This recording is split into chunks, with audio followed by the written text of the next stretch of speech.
রাষ্ট্রীয় মালিকানাধীন অলস শিল্প সম্পদকে উৎপাদনমুখী ও কর্মসংস্থান সৃষ্টিকারী সম্পদে রূপান্তরের লক্ষ্যে সরকার ধারাবাহিকভাবে বন্ধ শিল্প কারখানায় বেসরকারি বিনিয়োগকে আকৃষ্ট করছে বলে জানিয়েছেন বাণিজ্যমন্ত্রী খন্দকার আব্দুল মুক্তাদির। বৃহস্পতিবার সচিবালয়ে বস্ত্র ও পাট মন্ত্রণালয়ের সম্মেলন কক্ষে নরসিংদী ইউনিটের অতিরিক্ত 14.80 একর জমি বাংলাদেশ জুট মিলস লিমিটেডের সঙ্গে লিজ চুক্তি স্বাক্ষরের পর আয়োজিত প্রেস ব্রিফিংয়ে তিনি একথা বলেন। মন্ত্রী বলেন, দীর্ঘদিন ধরে অচল পড়ে থাকা রাষ্ট্রীয় শিল্প সম্পদকে উৎপাদন ও বিনিয়োগের আওতায় এনে কর্মসংস্থান সৃষ্টি এবং অর্থনৈতিক কার্যক্রম সম্প্রসারণের সরকারের মূল লক্ষ্য।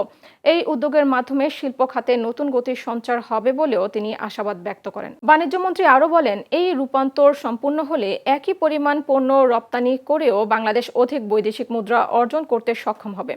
অনুষ্ঠানে বস্ত্র ও পাট প্রতিমন্ত্রী মোহাম্মদ শরীফুল আলম, মন্ত্রিপরিষদ সচিব নাসিমুল গনি এবং বস্ত্র ও পাট মন্ত্রণালয়ের সচিব শরফুদ্দিন আহমদ চৌধুরী উপস্থিত ছিলেন।